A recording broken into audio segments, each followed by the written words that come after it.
लोग राम की भक्ति करते हैं, सोचते हैं कि राम जी हमारे दुख दूर कर देंगे, मगर हमें विचार करना है। अब विचार करना है तो राम जी का जीवन जो है, जीवन काल जो है, उसको उठाकर देखना होगा।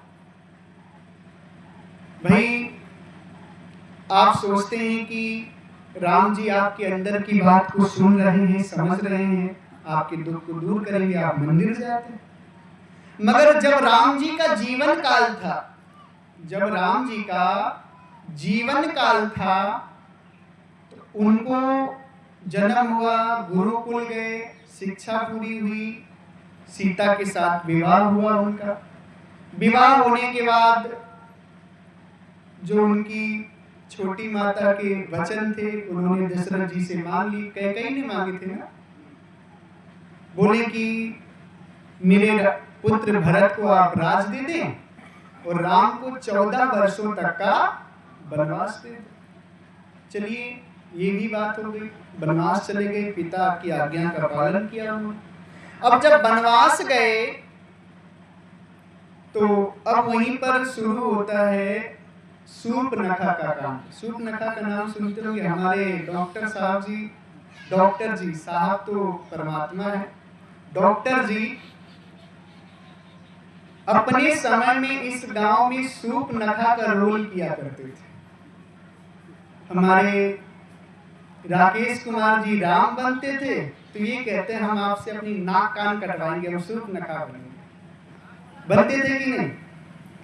शूर्पणखा का रोल करते थे। आप सभी जानते हैं कि लक्ष्मण ने या राम ने शूर्पणखा के नाक कान काटे, लक्ष्मण ने काटे थे, राम के सामने ही काटे थे।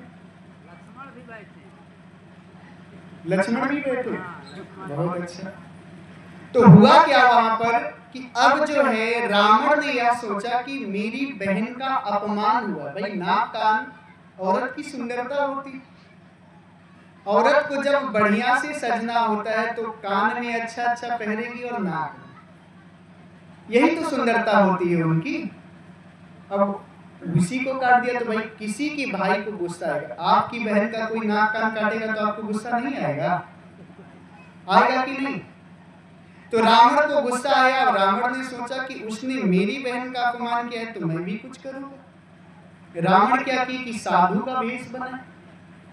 साधु का वेश बना करके क्या किए कि वो कहानी तो आप सब जानते हैं कि एक हिरण बनाया सोने का, मृग नकली, और राम उसी के पीछे चले गए। राम जान ही नहीं पाए कि असली मृग है कि नकली मृग है। जान पाए राम?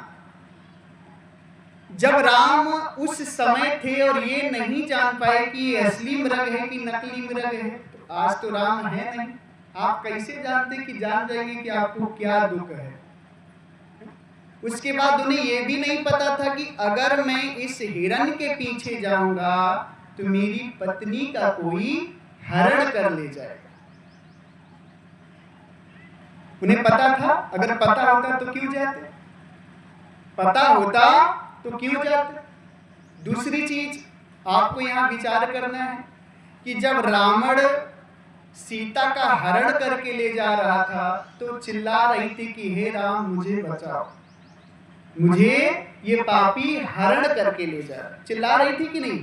खुशी खुशी तो गई नहीं थी कि खुशी खुशी चली गई थी? बताइए। चिल्लाते हुए, रोते गाते, राम को पुकारते। जब कोई नहीं आया तो सीता का वो हरण करके ले गए। अब आप विचार करें कि जिनकी पत्नी थी, जिनके लिए पूरा रामायण हो गया, सीता के लिए तो पूरा रामायण हुआ था, जिनके लिए पूरा रामायण हो गया, जो उनकी पत्नी थी, उनको तो वो एक हरण करने वाले से बचा नहीं पाए। अपनी पत्नी को, पत्नी रो रही थी, चिल्ला रही थी, चीख रही थी। अगर उनमें शक्ति होती तो अपनी पत्नी को बचा न लेते? बताइए, बचा लेते कि नहीं लेते? जब वो अपनी पत्नी को हरण होने से नहीं बचा पाए तो आपके दुख कैसे हरण करेंगे? हरण करेंगे दुख? नहीं कर पाएंगे। और दूसरी चीज, आपको दुख क्यों मिलते हैं? देखिए, तन का दुख, मन का दुख और जन्म मरण का दुख किसकी वजह से मिलता है? इस शरीर की वजह से। किसकी वजह से मिलता है? शरीर की वजह से। आप जब आत्मा शरीर धारण करती है, यानी शरीर में सूरत फंसाती है, लाती है, तो उसे कहते हैं जन्म। क्या कहते हैं? जन्म। और जब इस शरीर को छोड़ती है तो क्या कहते हैं? मृत्यु।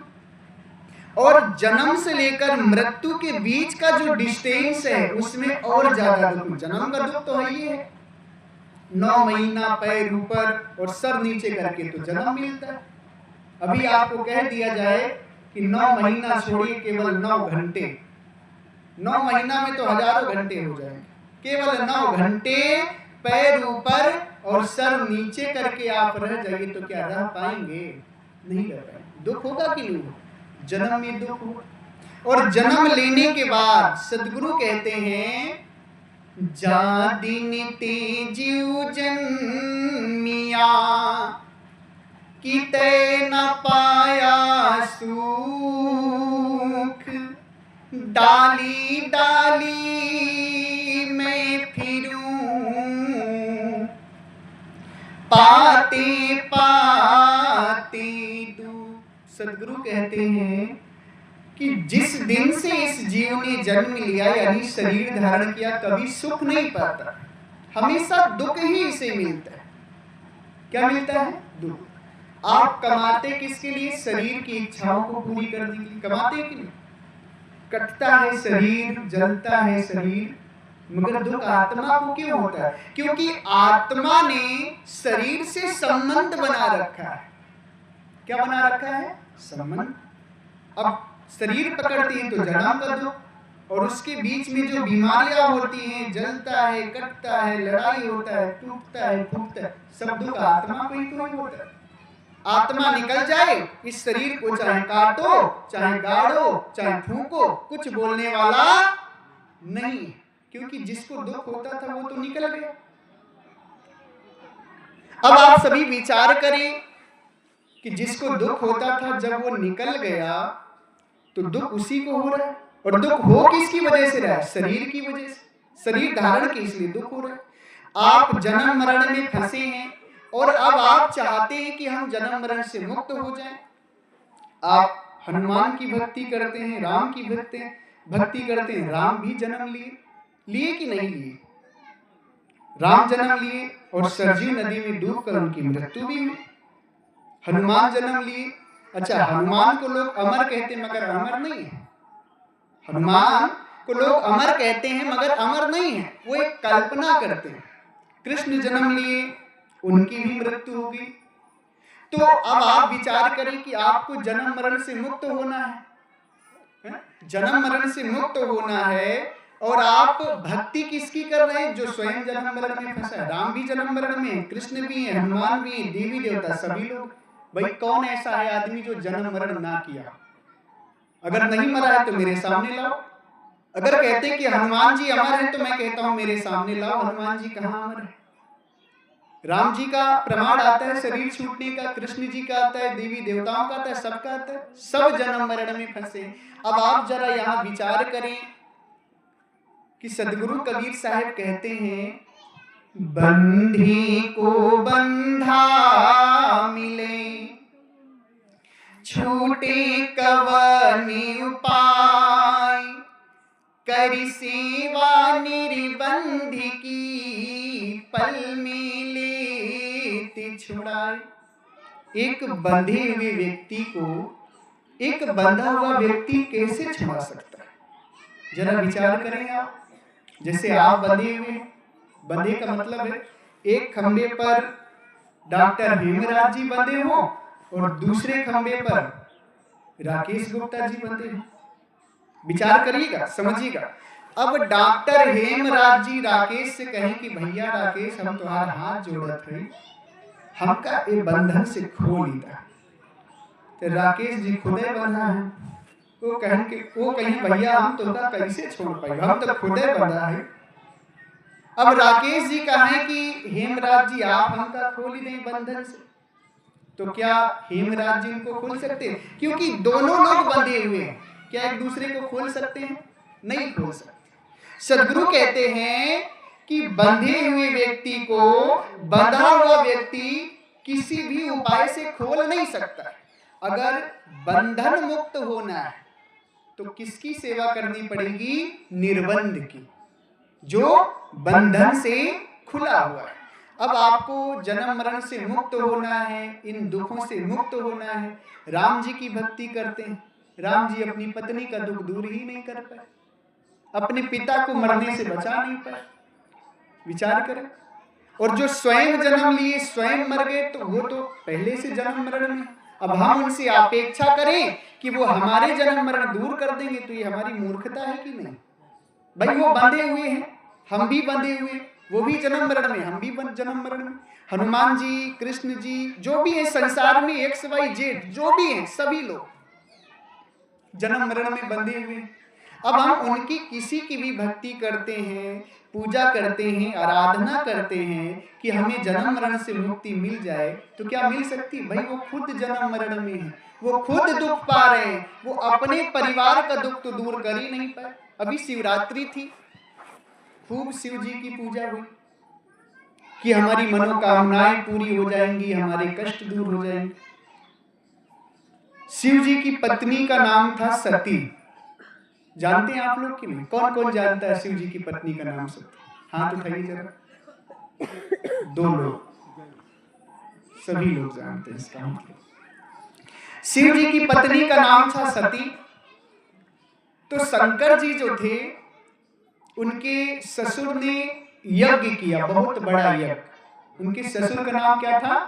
दक्ष, राजा दक्ष।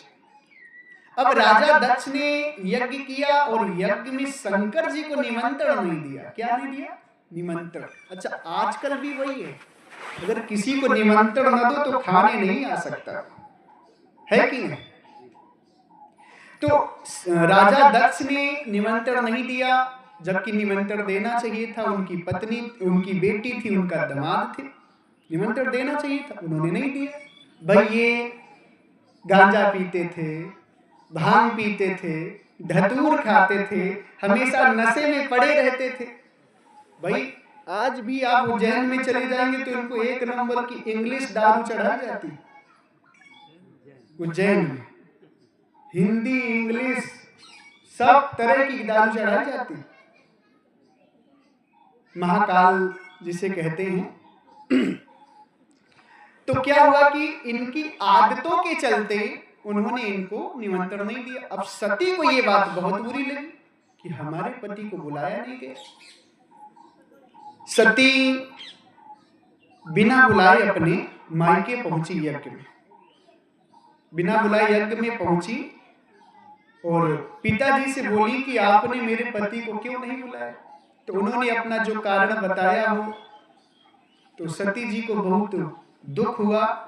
और वो क्या हुआ कि जो हवन कुंड था उसी में कूद करके अपनी आहुति दे दी, अपने प्राण को न्यौछावर कर दिया।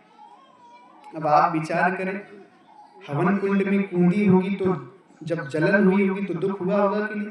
शंकर जी अपनी पत्नी को तो बचा ही नहीं पाए, जबकि वो सती से इतना प्रेम करते थे कि जब उन्हें पता चला कि मेरी सती यज्ञ में कूद गई है हवन कुंड में, तो दौड़ करके आए और लाश को लेकर के रो करके बिलाप करते हुए दौड़ रहे थे कि मेरी पत्नी को जीवित कर दो।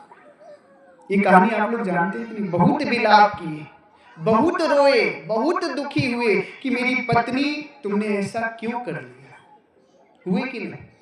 अगर उनमें क्षमता होती तो अपनी पत्नी को जीवित नहीं कर देते, रोते क्यों?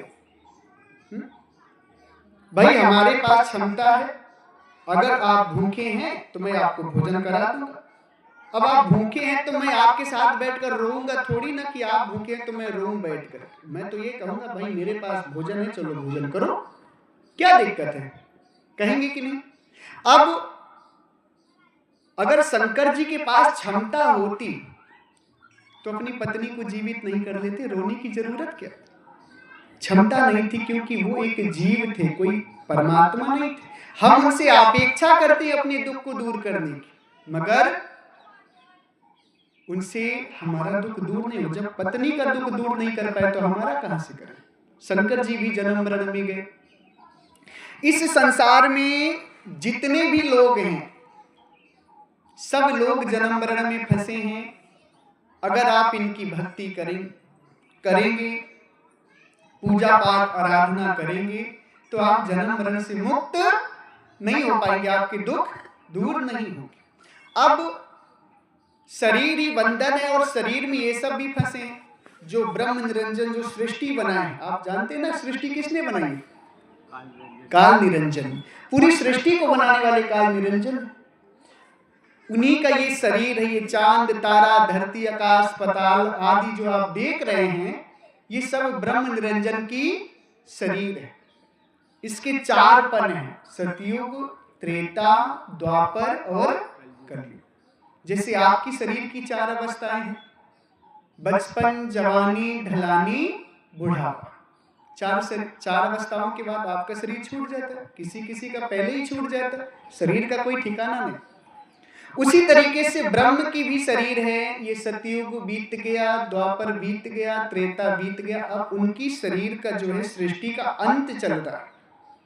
वो भी शरीरधारी, यानी कि ब्रह्म निरंजन की आप भक्ति करते हैं तो वो भी शरीरधारी। ये उनकी शरीर है पूरी जो आपको दिख रही, वो भी शरीर पकड़ते हैं, वो भी शरीर से छोड़ते हैं। ब्रह्म निरंजन की भी आप भक्ति करेंगे तो आप जन्म मरण से मुक्त नहीं हो पाएंगे, क्योंकि वो भी जन्म मरण में फंसे। अब अगर आपको जन्म मरण से मुक्त होना है तो जो जन्म मरण से मुक्त है, यानी जो बंधन में नहीं है, उनकी भक्ति करनी होगी, तब आप मुक्त होंगे। अब वो कौन है इस संसार में जिनका जन्म नहीं हुआ है? वो कौन है इस संसार में, कोई जानता है जिसका जन्म नहीं हुआ है? वो है परमात्मा सतगुरु कबीर साहब। सतगुरु कबीर साहब का जन्म नहीं हुआ। आप लोग स्कूल में जब स्टडी कर रहे होंगे, पढ़ाई कर रहे होंगे, एजुकेशन ले रहे होंगे, तब उस समय जो है आपको ये पढ़ाया गया होगा कि वो विधवा ब्राह्मणी के पुत्र थे। पढ़ाया गया होगा, जो कि सरासर गलत है। सतगुरु कबीर साहब पर कीचड़ उछाला गया, उनकी छवि को धूमिल किया गया। सतगुरु कबीर साहब जी जो है विधवा ब्राह्मणी के पुत्र नहीं थे। वो काशी लहरता, काशी आप लोग जानते हैं, बनारस। अभी क्या है कि बनारस नाम हो गया, पहले इसका नाम काशी था। क्या था? काशी। काशी इसका पुराना नाम, ऐतिहासिक नाम काशी, अब बनारस हो गया। और बनारस से वाराणसी हो गया। क्या हो गया? वाराणसी। तो वाराणसी में रेलवे स्टेशन से आप जब दक्षिण की तरफ जाएंगे तो वहां लहरतारा नामक तालाब आज भी है, जिसमें सतगुरु कबीर साहब कमल के पुष्प पर प्रकट हुए थे। क्या हुए थे? प्रकट हुए थे। वो जन्म नहीं लिए थे कि माता के गर्भ से जन्म लिए, वो जन्म नहीं लिए थे, वो प्रकट हुए थे। और जब उनका अंतिम समय आया, यानी कि जब वो मगहर में अंतर ध्यान हुए, तो उनकी शरीर भी नहीं मिली शरीर, केवल फूल मिले और चद्दर मिले। यानी कि उनका जन्म भी नहीं हुआ और मृत्यु भी नहीं हुई। जन्म मरण से मुक्त कौन है? सतगुरु कबीर साहब। सतगुरु कबीर साहब कहते हैं अपनी वाणी में कि निवल सबल को जान के नाम धरा जगदीश, देह धरे जन्मे मरे ताई धरो नहीं शीश। जो इस संसार में शरीर पकड़ रहा है और जन्म मरण में जा रहा है, उसको शीश मत रखो। क्यों? क्योंकि जो स्वयं दुख में दुखी है, जो स्वयं जन्म मरण में फंसा है, वो आपको जन्म मरण से कैसे दूर कर सकता है? दूर कर सकता है? नहीं कर सकता। सतगुरु कबीर साहब जो हैं वो एक ऐसे हैं कि आपको उनकी भक्ति से जन्म मरण से मुक्ति मिल सकती है, क्योंकि सतगुरु कबीर साहब का ना ही जन्म हुआ और ना ही मृत्यु हुई, उनका प्राकट्य हुआ था। जन्म और प्राकट्य में बहुत बड़ा अंतर है। जन्म उसे कहते हैं जो माँ बाप के संयोजन से पुत्र जन्म लेता है, और प्राकट्य जो होता है वो माँ बाप से नहीं होता है। सतगुरु कबीर साहब स्वयं पुत्र रूप में कमल के पुष्प पर अवतरित हुई, वो कहते भी हैं कि गगन मंडल से उतरे सतगुरु साति कबीर, जलज माहि पौढ़न किए सब पीरन के पीर। सदगुरु कबीर साहब गगन मंडल से उतर के कमल के पुष्प पर प्रकट हुए और वो अपनी वाणी में कहते हैं कि अब हम अविगत से चले आए, ना हम लीना गर्भ बसेरा, बालक हुए दिखलाए, काशी शहर सरोवर भीतर, तहां जुलाहा पाए। सदगुरु कबीर साहब जो हैं वो अपनी वाणी में कहते हैं कि मैं किसी माता के गर्भ से जन्म नहीं लिया, मैं बालक होकर के प्रकट हुआ हूं। कहां? काशी शहर सरोवर भीतर। काशी में जो लहर तारा नामक तालाब है, जिसे सरोवर कहा जाता है, वहां पे मैं प्रकट हुआ हूं, जहां नीरू और नीमा नामक जुलाहे पा करके हमारा पालन पोषण किए। तो अब सज्जनों, आपका जो जन्म मरण है वो किसकी भक्ति से खत्म होगा? सदगुरु कबीर साहब की भक्ति से। और सदगुरु कबीर साहब जो भक्ति कराते हैं वो कैसे जन्म मरण खत्म करते हैं कि इस संसार में जन्म मरण यदि खत्म होगा तो अमर लोक देश जाकर होगा। कहां होगा? अमर लोक देश। सदगुरु कबीर साहब अमर लोक की भक्ति को बताते हैं। कहां की भक्ति को बताते हैं? अमर लोक। अमर लोक देश यानी जहां जन्म मरण नहीं होता। जब आप सदगुरु की भक्ति करेंगे तो अमर लोक देश जाएंगे, और अमर लोक देश जाएंगे तो ना वहां तन का दुख है, ना मन का दुख है, और ना ही वहां जन्म मरण का दुख है। क्यों? क्योंकि वहां शरीर नहीं है, क्योंकि वहां शरीर नहीं है। और जहां शरीर है वहीं जन्म मरण है। और अमर लोक देश में केवल और केवल आत्मा है।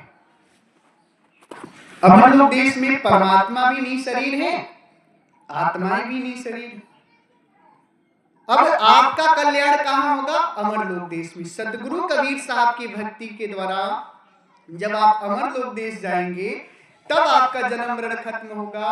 मगर इस संसार में भक्ति और साधनाएं भी बहुत प्रकार की हो गई, बहुत प्रकार की हो गई। अब सबसे बड़ी अज्ञानता कहां फैल रही है कि हम जो हैं मुक्ति किससे चाहते हैं? जन्म मरण से। किससे चाहते हैं?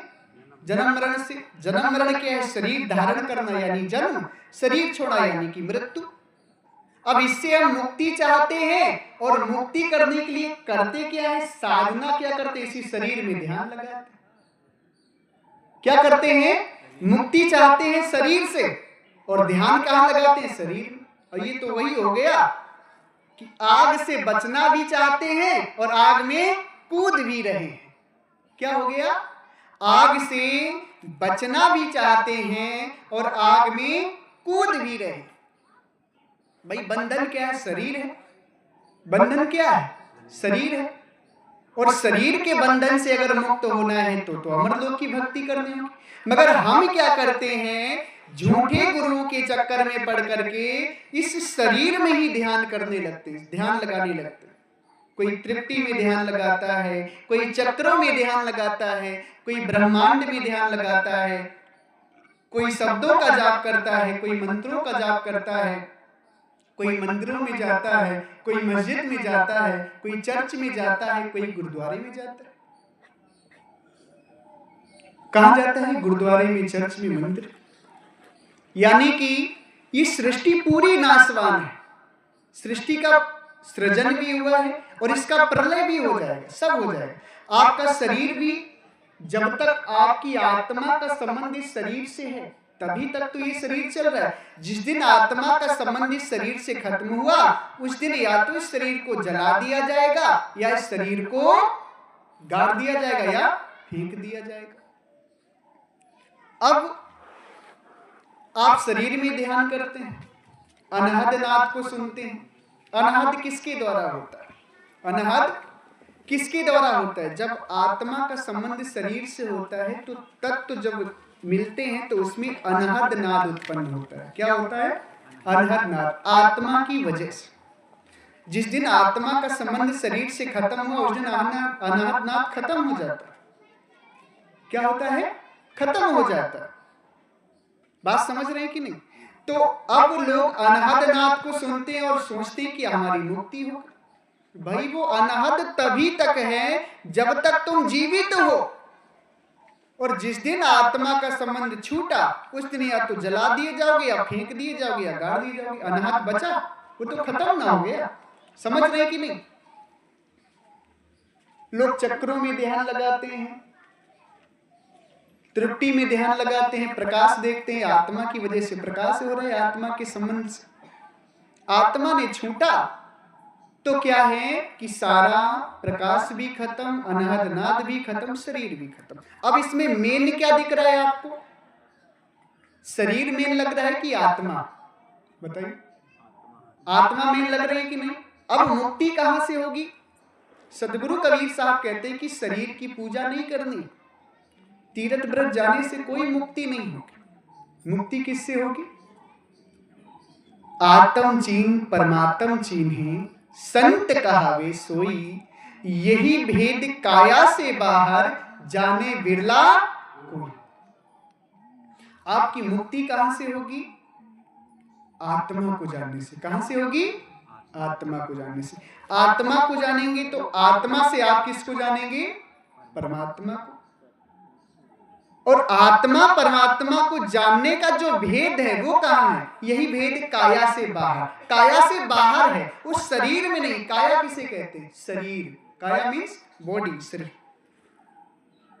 काया क्या है? शरीर। और आप क्या है? सदगुरु बताते हैं कि काया से बाहर ढूंढना है। आप ढूंढ रहे हैं काया से अंदर, काया में ढूंढ रहे हैं। तो जब आप काया में ढूंढेंगे तो कहां से उस चीज को पा पाएंगे? आप विचार करें। वस्तु कहीं खोजत कहीं कहीं भी दे आवे। हाँ, साहब क्या कहते हैं? वस्तु कहीं खोजे कहीं कहीं भी दे आवे हाथ, कहीं कबीर तब पाइए भेदी लीजे साथ। अब जैसे आपका 10 रुपए यहां गिर गया रात्रि के समय, मेरी बात को ध्यान दीजिएगा। 10 रुपए आपका यहां पर गिर गया और यहां पूरा अंधेला है। आपने सोचा कि प्रकाश वहां जल रहा है, चलते वहां ढूंढ लेते, शायद मिल जाए। पैसा गिरा यहां और ढूंढने गए वहां। हम कहते जिंदगी भर ढूंढते रहेंगे, नहीं मिले। मिल जाएगा। पैसा जहां गिरा है वहीं मिलेगा ना। अब पैसा यहां गिरा है, ढूंढ रहे हैं, वहां जाकर तो नहीं मिल सकता। उसी को साहिब कहते हैं कि वस्तु कहीं खोजत कहीं। वस्तु कहां है? आत्मा परमात्मा का जो ज्ञान होगा वो कहां होगा? काया से बाहर होगा। कहां होगा? काया से बाहर। क्यों? क्योंकि काया नाशवान है। काया जो है वो 5 तत्व का पुतला है, वो नाशवान है। ये काया सत्य नहीं है। सत्य है? बताइए। सत्य वो होता है जिसका विनाश नहीं होता है, और काया का तो विनाश हो जाता है। काया का विनाश हो जाता है तो काया सत्य कहां? अब सत्य को जानना चाहते हो और झूठ में ढूंढ रहे हो। आत्मा परमात्मा सत्य है क्योंकि उनका विनाश नहीं होता। आत्मा परमात्मा सत्य है। क्यों? क्योंकि उनका विनाश नहीं होता है। और उस सत्य को तुम ढूंढ रहे हो, और ढूंढ कहां रहे हो? असत्य में। यानी कि आप जानना चाहते हैं सत्य को और ढूंढ कर रहे हैं असत्य में। जानना चाहते हैं परमात्मा को, आत्मा को ढूंढ रहे हैं काया में। तो साहिब कहते हैं कि वस्तु कहीं खोजत कहीं कहीं भी दे आवे हाथ। इसीलिए किसी को आत्मा परमात्मा का ज्ञान नहीं हो रहा, क्योंकि वस्तु है काया से बाहर और ढूंढ रहे हैं काया के अंदर। तो साहिब कहते हैं कि कहीं भी दे आवे हाथ, कहीं कबीर तब पाइए जब भेदी लीजे साथ। सदगुरु कहते हैं तब पाओगे जब भेदी को साथ मिलोगे। भेदी कौन है? भेदी उसे कहते हैं जिसने आत्मा परमात्मा का ज्ञान कर लिया है और उस भेद को वो जान चुका है। जब उसका आप साथ करेंगे तब भेदी लीना साथ में दीनी वस्तु लखाए, कोटि जन्म का पंथ था पल में पहुंचा जाए। करोड़ों जन्मों का जो सफर था, अगर आप अपने से ढूंढेंगे तो करोड़ों जन्म लग जाएंगे, आप आत्मा परमात्मा को नहीं जान पाएंगे। और वही जब गुरु मिल जाएंगे भेदी, जब भेदी गुरु मिल जाएंगे, तब क्या होगा कि आप एक ही जन्म में भक्ति पूरी कर लेंगे। और अपने से अगर आपको बंबई जाना हो और रास्ता ना पता हो, अपने से जाएंगे तो कभी बंबई पहुंच नहीं पाएंगे। और वही या तो गूगल से पूछ लेंगे या मोबाइल से, या किसी मुंबई जाने वाले व्यक्ति से जो जानता हो, जो वेदी, उससे पूछ लेंगे, वो आपको रास्ता बता देगा, आप समय से पहुंच जाएंगे। तो भेदी की जरूरत है, परम आवश्यकता है। भेदी किसे कहते हैं? गुरु को। किसे कहते हैं? गुरु को। भेदी की परम आवश्यकता है। जब भेदी ले लेंगे तो जो करोड़ों जन्मों में आप पूरा नहीं कर सकते, वो इसी जन्म में पूरा हो जाएगा, मुक्ति हो जाएगी जन्म मरण से। मगर भेदी गुरु होना चाहिए। आपको आज तक जो भी गुरु मिले वो कौन मिले? देहधारी गुरु मिले, शरीर में ध्यान करवाने मिले। शरीर से बाहर आज तक किसी ने ध्यान बताया है आपको? विचार करें। शरीर से बाहर आज तक किसी ने आपको बताया है कि ध्यान करना है, वहां आत्मा परमात्मा का ज्ञान होगा? आप लोग शरीर में ध्यान कर रहे हैं, क्योंकि शरीर को ही आप लोग सत्य मान बैठे हैं। अब सदगुरु कबीर साहब यहां कहते हैं कि सदगुरु कबीर साहब की वाणी है। किसकी वाणी? वाणी बहुत अच्छी है कि तंबुआ गिरे कहां जावा हो, खोजा आपन ठिकाना। तंबुआ गिरे कहां जावा हो, खोजा आपन ठिकाना। तंबुआ किसे? यानी जब शरीर तुम्हारा खत्म होगा, अभी तो तुम शरीर में साधना कर रहे हो क्योंकि जीवित हो, आत्मा का संबंध शरीर से है, चल रहे हो, फिर रहे हो, ध्यान देख रहे हो, खा रहे हो, पी रहे हो, ध्यान कर रहे हो। और जिस दिन आत्मा का संबंध खत्म हुआ, फिर कहां जाओगे? फिर कहां जाओगे? क्या कोई ठिकाना बनाया है? तंबुआ गिरे कहां जाओ, शरीर छूटने के बाद कहां जाओगे? कोई ठिकाना बनाया है मुक्ति का कि कहां जाओगे? और नहीं ठिकाना बनाया तो 84 पक्की है, चूहा बनोगे, बिल्ली बनोगे, सुअर बनोगे। सुअर बनने पे दो चीज है, एक तो आपके हृदय में सरिया डाल करके वो तो मारेंगे, सो तो अलग है, जिंदगी भर भोजन नहीं मिलेगा, लेटरिन खा के काम चलाना पड़ेगा। सुअर क्या खाता है? लेटरिन ही खाता है कि नहीं खाता? अगर भजन नहीं करोगे, अगर आत्मा परमात्मा का ज्ञान नहीं करोगे, अमर लोक देश नहीं जाओगे, तो क्या होगा कि वही 84 जाना पड़ेगा, वही 84 जाना पड़ेगा, और फिर सुअर बन के लेटरिन खाना पड़ेगा, या भूखे प्यासे जानवर बन के जंगल में भटकना पड़ेगा। अभी तो भूख लगी, खाना खा लिया, प्यास लगी, पानी पी लिया, बीमारी हुई, दवाई करा ली। जब 84 जाओगी तो ऐसा नहीं होगा, न भूख में खाना मिलेगा, न प्यास में पानी मिलेगा, न दर्द में दवा मिलेगी। तो सदगुरु कबीर साहब कहते हैं कि संतो जीवत ही करू आशा, जीते जी अपना मुकाम बना लो। क्या बना लो? जीते जी अपना मुकाम बना लो, और नहीं तो मरने के बाद 84 तो निश्चित है। इसी तरह एक राज्य था, उस राज्य में एक नियम था कि वहां का राजा परमानेंट नहीं था। उस राज्य के क्या नियम थे कि राजा परमानेंट नहीं था। वहां 5 वर्ष का नियम था कि एक राजा 5 वर्ष के लिए रहेगा, खूब सुख, खूब ऐश्वर्य करे, ऐश करे, कोई दिक्कत नहीं। 5 वर्ष बाद उसे घने जंगल में छोड़ दिया जाता था।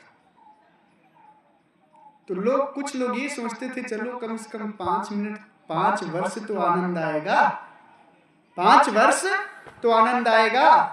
उस लोग उसमें 5 वर्ष रहते थे, और 5 वर्ष के बाद क्या होता था कि उनको जंगल में छोड़ दिया जाता था, जानवर खा जाते थे। तो एक राजा बना उसमें 5 वर्ष के लिए। तो उस नगर में संत पहुंच गए। कौन पहुंच गए? संत। तो संत कहते हैं, राजा कहता है संत जी से कि संत जी भोजन कर लीजिए, संत जी भोजन कर लीजिए। संत ने भोजन किया। राजा कहता है कहिए क्या दें आपको, क्या दान करें। संत कहते हैं तुम तो 5 साल के राजा हो, 5 साल बाद तुम जंगल में छोड़ दिए जाओगे, तुम हमें क्या दे सकते हो। तो राजा कहता है ये बात तो सत्य है कि मैं 5 साल का राजा हूं। तो संत कहते तुमने कभी सोचा है कि जब 5 साल के बाद राज्य से निकाले जाओगे तो क्या होगा। तो वो राजा कहता है कि क्या होगा, जंगल में फेंक दिए जाएंगे, अपना शेर चीता भालू हमें खा जाएंगे, क्योंकि यहाँ तो राज्य की सीमा में तो प्रवेश कर नहीं पाएंगे, वो करेंगे तो मार दिए जाएंगे। तो संत ने कहा कि अगर मेरी बात मानो तो मैं तुम्हें एक उपाय बताऊं, इस 5 वर्ष के झंझट से तुम बच सकते हो। तो राजा कहता है जरूर उपाय बताइए, मैं करूंगा। तो संत कहते हैं कि तुम्हें क्या करना है कि 5 वर्ष का समय है, 5 वर्ष के तुम राजा हो, जो चाहो वो कर सकते हो। राजा बोला हाँ जो चाहे वो कर सकते हैं। तो संत बोले पूरे जंगल को कटवा दो, पूरे जंगल को कटवा दो। सिपाही है कि नहीं सेना, बोली बहुत सेना, पूरे जंगल को कटवा दिया। अब राजा कहता अब क्या करें। संत कहते हैं जितनी संपत्ति है वहां पर एक महल बनवा दो, जितनी संपत्ति है उस जंगल में एक महल बनवा दो। 5 वर्ष जाना, खूब ऐश करना, खूब आराम करना, कोई दिक्कत नहीं है कि नहीं। 5 वर्ष बाद का नियम था कि उसी दिशा में तुम्हें जाना है उस जंगल में, और तुमने जंगल ही खत्म कर दिया। नियम का भी पालन हो गया, जंगल भी खत्म हो गया, और तुम वहां के राजा हमेशा हमेशा के लिए हो गए कि नहीं। उसी तरीके से ये जीवन भी कुछ ही वर्षों का है, फिर उसके बाद वही 84 का जंगल है कि नहीं, वही 84 का जंगल है। तो अब आपको क्या करना है कि उस 84 के जंगल से बचने के लिए संत का सानिध्य ग्रहण करना है। और संत क्या बताएंगे कि ये जो जीवन है, ये जो समय है, इसका सदुपयोग करो, भक्ति कर लो, भजन कर लो, और 84 के जंगल से अलग एक अमरलोक देश जो है वहां अपना परमानेंट ठिकाना बना। जब वहां परमानेंट ठिकाना बना लोगे तो 84 का जो झंझट है वो खत्म हो जाएगा। बात समझ में आ रही कि नहीं आपकी। 84 का झंझट जो है वो खत्म हो जाएगा। उसी को साहिब कहते हैं कि संतो जीवत ही करुआसा, जीते जी उस देश को देख लो। मगर जीते जी उस देश को देख क्यों नहीं पा रहे हो? क्योंकि आपका जो ध्यान है वो किसमें है? शरीर में। और सतगुरु कबीर साहब क्या कहते हैं कि अधरि दुलई चापी विका, अधरे दर्शन होई, काया के बाहर लखे संति कहावे सोई। अधर दुलैचा पीव का अधरे दर्शन। अधर का मतलब क्या होता है? अधर का मतलब होता है धर से परे। धर क्या है? धर ये शरीर, ये जो पूरा शरीर है ये है धर। ये जो पूरा शरीर है क्या है? धर। और धर से परे है अधर। अधर यानी कि किसी का आधार नहीं हो, उसे निराधार कहते हैं। क्या कहते हैं? निराधार। सदगुरु कहते हैं कि तुम्हारा जब तक ध्यान धर यानी शरीर में रहेगा तब तक तुम परमात्मा को नहीं जान पाओगे। परमात्मा को कैसे जानोगे? अधर दुलैचा पीयू का, अधरे दर्शन है। परमात्मा के दर्शन कहाँ होंगे? अधर में, यानी धर से बाहर। धर शरीर है, शरीर से बाहर। वो अधर कहाँ है? काया के बाहर। काया के बाहर लखे संत कहावे सोई। उस अधर में यानी धर काया से परे जाएंगे तब आपको दिव्य ज्ञान की प्राप्ति होगी, जिससे ये जन्म मरण खत्म होगा और ये 84 मिट जाएगी। सदगुरु कहते हैं भक्ति भक्ति बहु कठिन रति न चाले खोट, निराधार की भक्ति है अधरी धार की चोट।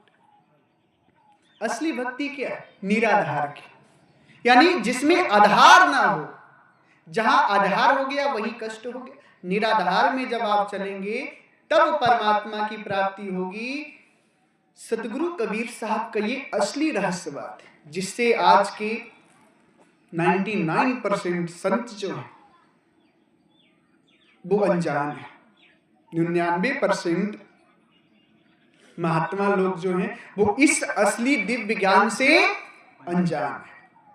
मगर अब समय आ गया है, अब ये जो निराधार का ज्ञान है, जो सदगुरु का असली ज्ञान है, वो गांव-गांव, घर-घर फैलेगा, लोग जगेंगे।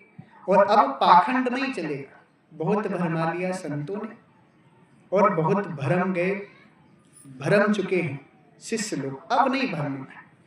अब जो है, अब संशय में नहीं जाना है, अब 84 नहीं जाना है। अब समझना है, थोड़ी सी बात समझना है कि काया से बाहर जाना है। थोड़ी सी बात समझ लेंगे 84 कट जाएगी। नहीं तो बात जरासी फिर 84। बात जरासी है निराधार का भेद समझने की। नहीं समझेगे तो 84, और समझ लिए तो मुक्ति। भाई शरीर में ध्यान लगाते हैं लोग। अब आप सभी विचार करें कि शरीर तो नाशवान है, शरीर नाशवान है, विनाशकारी है। आप सब जानते हैं कि इसको जला दिया जाएगा। तो इसमें ध्यान करके हम क्या करें? वही बात हो गई ना कि किराए के घर को कितना भी सजा लें, एक दिन तो छोड़कर जाना ही जाना उसे। तो ज्ञानी क्या करते हैं, बुद्धिमान क्या करते हैं कि किराए के घर को केवल जरूरत भर सजाते हैं, जितनी उनकी जरूरत है। वो ये नहीं करते कि उसमें सोने के पत्थर लगवा दें या सोने से सजवा दें हीरा, नहीं, जितनी जरूरत है उतना उसे सजाते। और मूर्ख क्या करते हैं कि किराए के घर में ही सोचते कि मेरा बसर हो जाएगा, यही मेरा अपना है, मगर मालिक निकाल देता है। उसी तरीके से ज्ञानी जो होता है वो विचार करता है कि नहीं, ये शरीर तो नाशवान है, इसमें मैं कहीं भी ध्यान लगाऊंगा, त्रिकटी में चाहे चक्र में, कहीं भी सब विनाश हो जाएगा। तो मैं इसमें ध्यान लगाऊं ही क्यों? ध्यान तो मैं उसका करूं ना जहां कुछ फायदा। कल्याण किससे होगा? आत्मा परमात्मा से। और आत्मा परमात्मा का जो ज्ञान है वो कहां प्राप्त होगा? काया के बाहर। आप सभी को मेरी बात समझ में आ रही है कि नहीं? ये बहुत ऊंचे लेवल का भेद है। ये सतगुरु कबीर साहब का असली रहस्यवाद है। आज तक आप लोगों ने कबीर पंथ के बहुत से संतों को सुना होगा, बहुत से संतों से सत्संग श्रवण किया होगा, मगर ये सत्संग अलग सत्संग है।